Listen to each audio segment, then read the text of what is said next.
Hi friends, कैसे हो आप लोग। स्वागत है आपका अपने channel math research centre Aryan sir पर। तो फ्रेंड्स, आज मैं फिर से लेके आया हूँ आपके लिए काफ़ी ज़्यादा इंटरेस्टिंग और भयानक स्टोरी। फ्रेंड्स, आप लोगों से रिक्वेस्ट है कि हमारे चैनल को सब्सक्राइब जरूर कर दीजिए। 50% लोग ऐसे हैं जो हमारे स्टोरी को देख रहे हैं, पढ़ रहे हैं, लेकिन चैनल को सब्सक्राइब नहीं कर रहे हैं। आप अपना प्यार दीजिए, सपोर्ट दीजिए और सब्सक्राइब जरूर कर दीजिए। चलिए कहानी को शुरू करते हैं।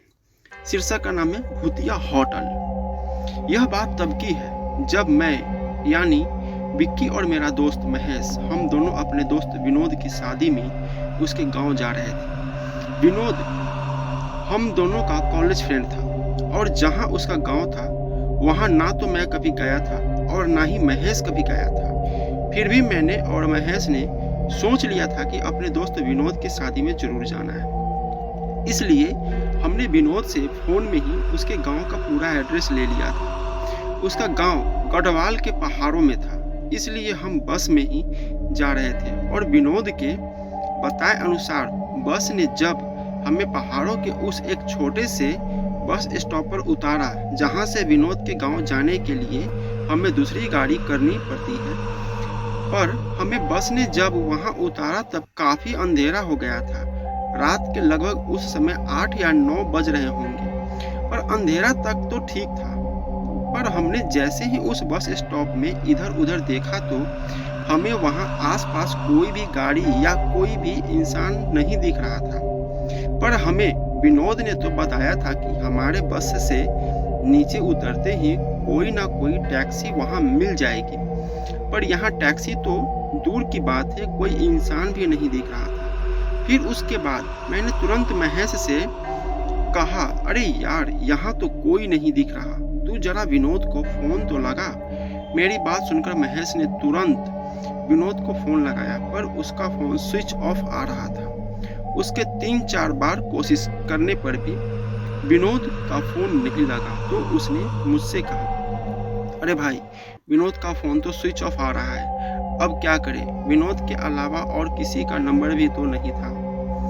महेश की बात सुनकर मैंने कहा, चल यार, थोड़ा आगे चलकर देखते हैं, क्या पता कोई टैक्सी या कोई आदमी रास्ता पूछने के लिए ही मिल जाए। मेरे इतना बोलने के बाद हम दोनों पैदल ही बस स्टॉप से आगे की तरफ जाने लगे। हम दोनों पैदल चलते चलते लगभग 1 किलोमीटर तक आगे निकल गए थे, पर हमें अभी तक वहां कोई भी इंसान नहीं दिखा था। तभी हम थोड़ा और आगे ही गए होंगे, तभी हमने देखा हमारे आगे से एक खच्चर वाला चला आ रहा था। उसके पास आते ही मैंने उस खच्चर वाले से कहा, अरे भैया, यह कंचनपुर कहाँ है। मेरी बात सुनकर वो खच्चर वाला रुका और बोला, कंचनपुर नाम तो सुना हुआ है, हाँ याद आया, कंचनपुर तो यहाँ से सीधा जाओगे तो यहाँ से लगभग 15 किलोमीटर दूर पर पड़ेगा। उसकी बात खत्म होते ही महेश ने कहा, अरे भैया, यहाँ आसपास कोई टैक्सी वैक्सी मिल जाएगी क्या। फिर उस खच्चर वाले ने कहा, वो 1 किलोमीटर पीछे जो बस स्टॉप है ना, वहाँ क्या पता मिल जाए। फिर मैंने कहा, अरे यार, अभी तो हम वहीं से आ रहे हैं, पर कोई भी टैक्सी नहीं मिली। मेरी बात सुनकर फिर उस खच्चर वाले ने कहा, फिर तो भैया आपको सुबह ही कोई टैक्सी मिलेगी। उस खच्चर वाले की बात सुनकर फिर मैंने कहा, यार, फिर कोई दूसरा तरीका नहीं होगा वहाँ तक जाने का। फिर उस खच्चर वाले ने कहा, नहीं भैया। फिर तुरंत महेश ने कहा, भाई, यहाँ कोई आसपास ऐसी जगह है जहाँ हम रात भर रुक सके। इस पर फिर उस खच्चर वाले ने कहा, वो यहाँ से थोड़ा ही आगे एक होटल है। पर उसकी बात सुनकर मैंने कहा, पर क्या। फिर उस खच्चर वाले ने कहा, पर यही कि लोग कहते हैं कि वो होटल कुछ सही नहीं। उसकी बात खत्म होते ही मैंने फिर कहा, सही नहीं मतलब। भाई, हम कुछ समझे नहीं। फिर उस खच्चर वाले ने कहा, यही कि भैया, लोग कहते हैं कि वो होटल भूतिया है और वहाँ जल्दी से कोई नहीं जाता। उसकी बात सुनकर महेश हंसने लगा और हंसते हुए ही कहा, अबे यार भाई, तू भी कहाँ इन भूतों की बात कर रहा है, या भूत कुछ नहीं होते। और विक्की, मैंने तेरे से कहा था ना कि गांव में कोई ना कोई भूतों की बात जरूर करेगा।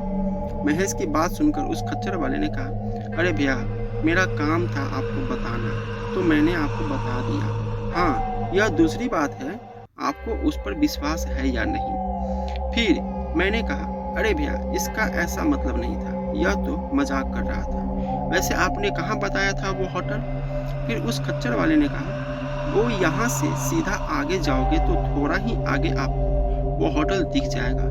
फिर उसके बाद उस खच्चर वाले के बताए अनुसार मैं और महेश हम दोनों चल दिए उस होटल की ओर। फिर उसके बाद हम थोड़ा ही आगे गए थे कि तभी हमें वो होटल भी मिल गया जिसके बारे में खच्चर वाले ने बताया था। और हम जैसे ही वहां पहुंचे तो हमने देखा कि वो होटल देखने में काफी पुराना लग रहा था। उस होटल को देखकर महेश ने कहा, अरे भाई काश यह होटल बाहर से जैसा दिख रहा है वैसा अंदर से ना हो, क्योंकि वो होटल बाहर से देखने में काफी पुराना और गंदा लग रहा था। फिर उसके बाद मैंने कहा, भाई मुझे तो यह होटल सच में हॉन्टेड लग रहा है। मेरी बात सुनकर महेश ने कहा, अबे भाई तू कहाँ उस खच्चर वाले की बात में आ रहा है, और चल देखते हैं कि कोई कमरा आज रात के लिए मिलेगा भी या नहीं। फिर उसके बाद हम दोनों उस होटल के अंदर जैसे ही गए तो जो हमने देखा उसे देखकर हम दोनों की आंखें फटी रह गई। अरे अभी कहानी यही खत्म नहीं हुई है, बल्कि कहानी तो अभी ही शुरू हुई है, यानी आगे की कहानी अब अगले एपिसोड में है। तो फ्रेंड्स कैसा लगा स्टोरी प्लीज़ कमेंट करके बताइए और हमारे चैनल को सब्सक्राइब जरूर कीजिए, आपसे रिक्वेस्ट है।